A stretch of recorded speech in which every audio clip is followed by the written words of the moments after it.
नमस्कार मित्रों, हमारे YouTube चैनल में आप सभी का तहे दिल से स्वागत है। मित्रों, आज के वीडियो में हम देखेंगे सर्वगुण संपन्न ऐश्वर्या राय और अभिषेक बच्चन की कुंडलियों के बारे में। कैसे हैं उन दोनों के रिश्ते और क्या ये अलग होने वाले हैं या समय निकलने के बाद सब अच्छा हो जाएगा। ना सिर्फ हम कुंडलियां देखेंगे बल्कि टैरो कार्ड रीडिंग भी करेंगे। टैरो कार्ड रीडिंग से करेंट पोजीशन बहुत क्लियर आ जाती है मित्रों। इसके पहले कि वीडियो को हम आगे बढ़ाएं, आप यह सुनिश्चित कर लें कि आपने अभी तक हमारे चैनल को सब्सक्राइब किया है नहीं। अगर नहीं किया है तो जल्दी से चैनल को सब्सक्राइब कर दें और बेल आइकन ज़रूर प्रेस कर दें मित्रों। बेल आइकन प्रेस करने से समय समय पर आने वाले हमारे वीडियोस का नोटिफिकेशन आप तक पहुंच जाता है और आप उससे लाभान्वित होते हैं। मित्रों, वीडियो अंत तक ज़रूर देखें, उसके बाद ही अपनी राय बनाएं, कमेंट करें। वीडियो अच्छा लगे तो ज़्यादा से ज़्यादा शेयर करें और एक लाइक करना ना भूलें। आपके लाइक से हमारा हौसला बढ़ता है। सोशल मीडिया के आधार पर अब हम ऐश्वर्या राय की कुंडली देखेंगे। तो इनके लग्न में है तुला राशि यानी तुला लग्न की कुंडली है और जहाँ पर बैठे हैं सूर्य, जो बिल्कुल भी अच्छा नहीं होता है। वहीं सप्तम भाव में बैठे हैं मंगल और इनके धन भाव में बैठे हैं बुध। तो मित्रों, मंगल और सूर्य का आमने सामने बैठना यहाँ बिल्कुल भी ठीक नहीं दिख रहा है। ऐश्वर्या की कुंडली मांगलिक है मित्रों।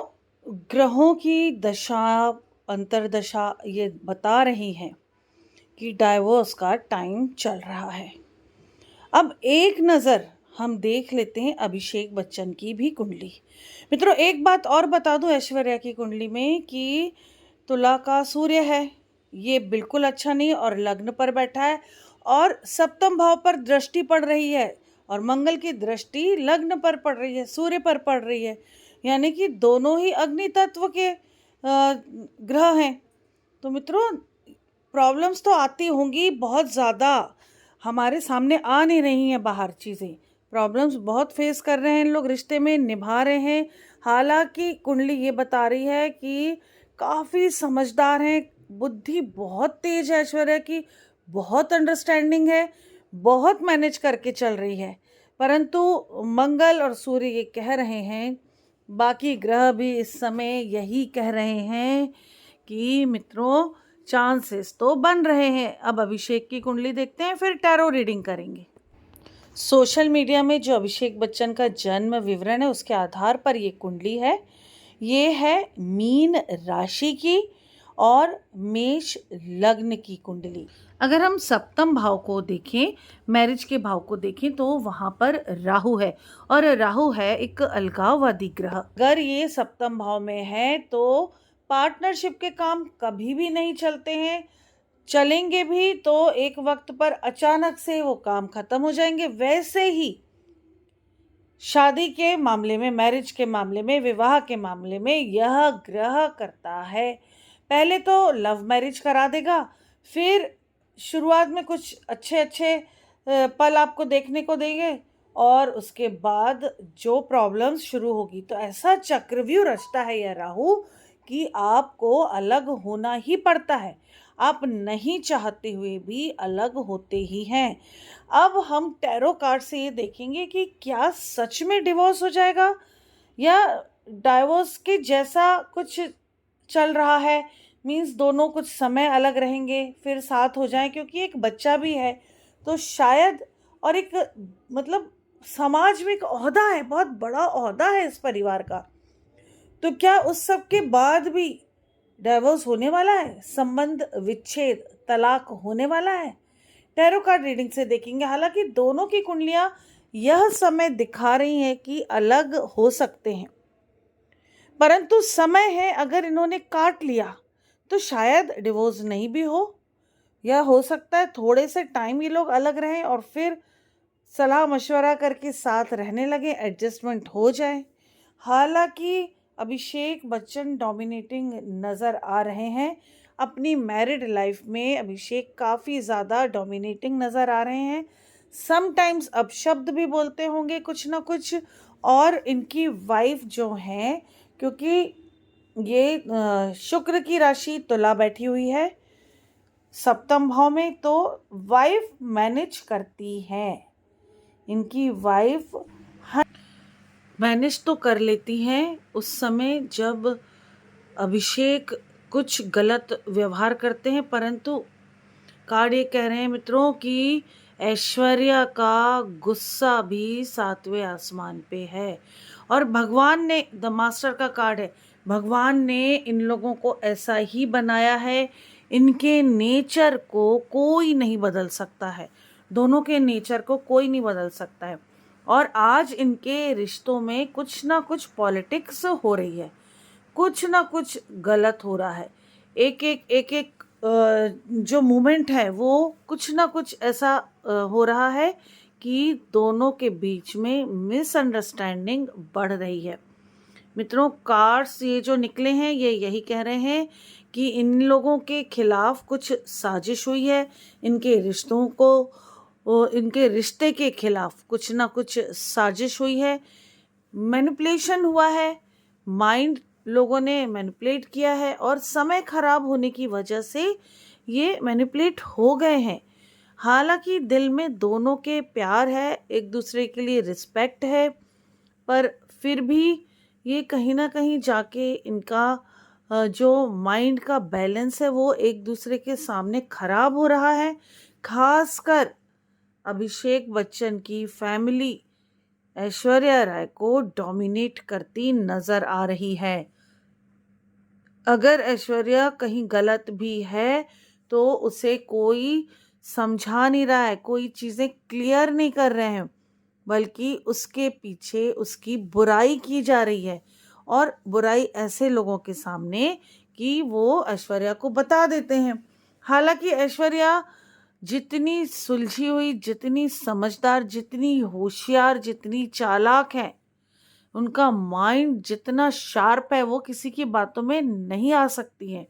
पर फिर भी कहीं ना कहीं इन लॉज के बिहेवियर में वो चीज़ें नज़र आती है, तो बिलीव होता है, आखिर है इंसान। ऐश्वर्या का गुस्सा भी काफ़ी ज़्यादा नज़र आ रहा है। समटाइम्स वो चिड़चिड़ तो कर लेती है, लेकिन रियलाइज़ करती है बाद में, बट कभी कभी उसके मुंह से भी कुछ ऐसी चीज़ें निकलती हैं कि जो रिश्तों में दूरियां बनती जा रही हैं। मित्रों, समय कुछ ऐसा नज़र आ रहा है कि जैसे इस समय कोई भी कुछ भी समझने की स्थिति में नहीं है, ना ही कोई प्रॉपर उन लोगों की समस्याएं सुन रहा है, ना ही कोई उन्हें समझा रहा है। और जो उनके खिलाफ साजिश कर रहे हैं, जो कोई भी इंसान चाहते हैं कि इनका रिश्ता टूट जाए या ये अलग रहें, वो पॉलिटिक्स करने में सक्सेस हो रहा है। ये कोई घर के अंदर का भी हो सकता है या घर के बाहर का भी हो सकता है, पर कोई ना कोई ऐसा व्यक्ति है जिसको इनकी खुशियां बर्दाश्त नहीं हो रही है।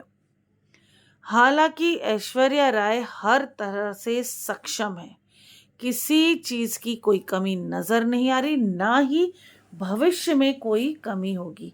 अगर अपन बच्चे की बात करें तो ये जो कार्ड्स हैं इनके हिसाब से लग रहा है कि बिटिया हो सकता है बड़े होकर पॉलिटिक्स के तरफ चली जाए। बिटिया के पास इतना पैसा, इतना सपोर्ट रहेगा, सबका उसको सपोर्ट रहेगा, उसके फादर का भी सपोर्ट रहने वाला है, मदर का भी सपोर्ट रहने वाला है बेटी को, और वो जो भी करना चाहेगी बहुत बड़े लेवल पे करेगी और अपने पेरेंट्स को सपोर्ट करेगी। यानी कि अगर हम सोचे ऐश्वर्या को किसी तरह की भविष्य की चिंता होगी तो ऐसा नहीं है। उसके पास खुद की संपत्ति, खुद का पैसा, इतना नेम फेम है कि उसे कोई कभी दिक्कत आने वाली नहीं है।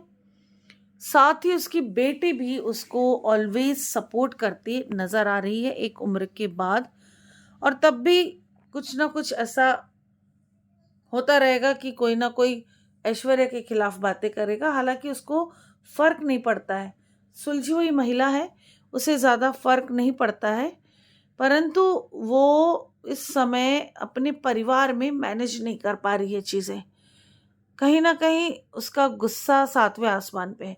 छोटी मोटी उसकी गलतियां भी नजर आ रही हैं। एक बड़ी गलती जो ये कार्ड कह रहे हैं कि परिवार के प्रति वो अपने पूरे परिवार के प्रति यानी पूरे इन लॉज के प्रति अपना 100% नहीं दे पा रही है, अपने ससुराल में 100% नहीं दे पा रही है। ना अभिषेक 100% कहीं दे पा रहा है, ना वो अपनी वाइफ की तरफ, ना अपने पेरेंट्स की तरफ। लेकिन समटाइम्स वो पेरेंट्स की तरफ हो जाता, वाइफ की नहीं सुन रहा है। ऐसे में फ्रस्ट्रेशन लेवल ऐश्वर्या का बढ़ता हुआ नजर आ रहा है। मित्रों, कार्ड्स तो यही कह रहे हैं कि ऐश्वर्या का दिन पर दिन, मोमेंट टू मोमेंट, दिन पर दिन उसका पेशेंस जा रहा है और कुछ ना कुछ ये समय भी करा रहा है। मित्रों, मेरे हिसाब से, कुंडलियों के हिसाब से, ये टैरो कार्ड्स के हिसाब से जो कुछ भी चल रहा है उनके घर परिवार में, द मास्टर का कार्ड भी आया है। द मास्टर का कार्ड ये कह रहा है कि इनके नेचर को तो नहीं बदला जा सकता, लेकिन भगवान का आशीर्वाद है इनके रिश्ते को।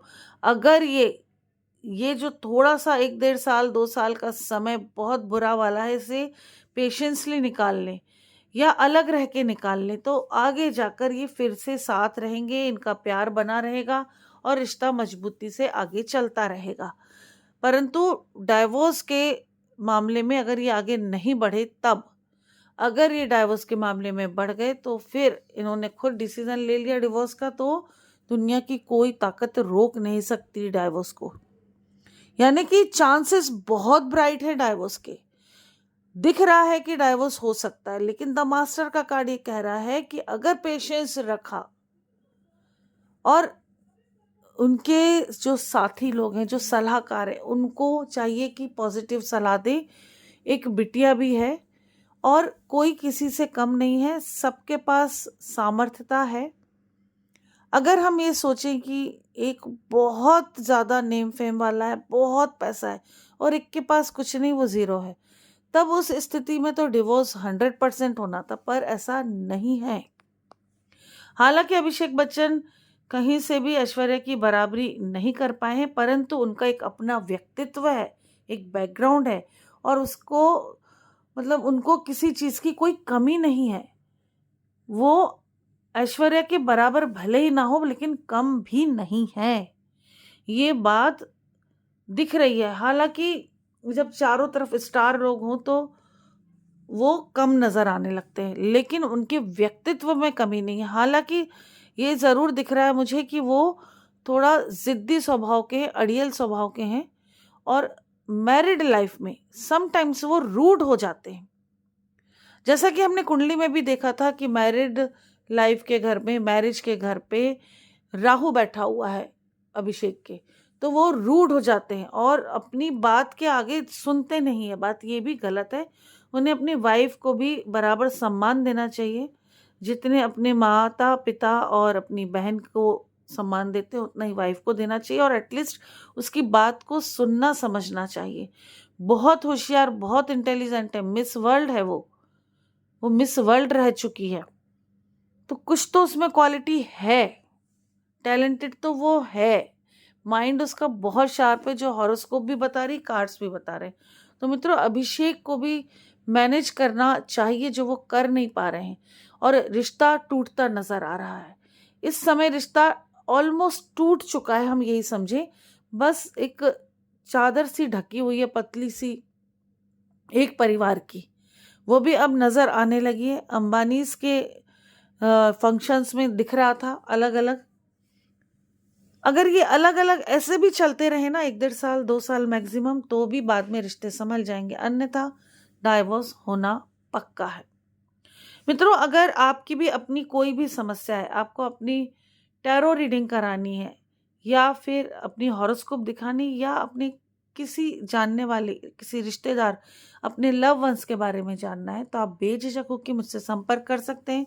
मेरा कॉन्टैक्ट नंबर है 9820793975। मित्रों, डायरेक्ट कॉल ना करें, मुझे व्हाट्सअप करें, व्हाट्सअप पे अपॉइंटमेंट लें और उस समय मुझे कॉल करें। फ्री ऑफ कॉस्ट बिल्कुल भी नहीं है मित्रों, फ्री ऑफ कॉस्ट सोचकर मुझे मैसेजेस ना करें। हाँ, कोई जेन्युइन समस्या है, बहुत बड़ी समस्या है और आप इस समय फाइनेंशियली बहुत वीक हैं, वो तो मुझे देखते ही मालूम भी पड़ जाएगा, तो मैं आपकी हेल्प करने की कोशिश करूंगी। अपने आसपास साफ सफाई रखें, स्वच्छता रखें, स्वस्थ रहें, सुरक्षित रहें। इसी के साथ नमस्कार। जय श्री महाकाल, जय माता की।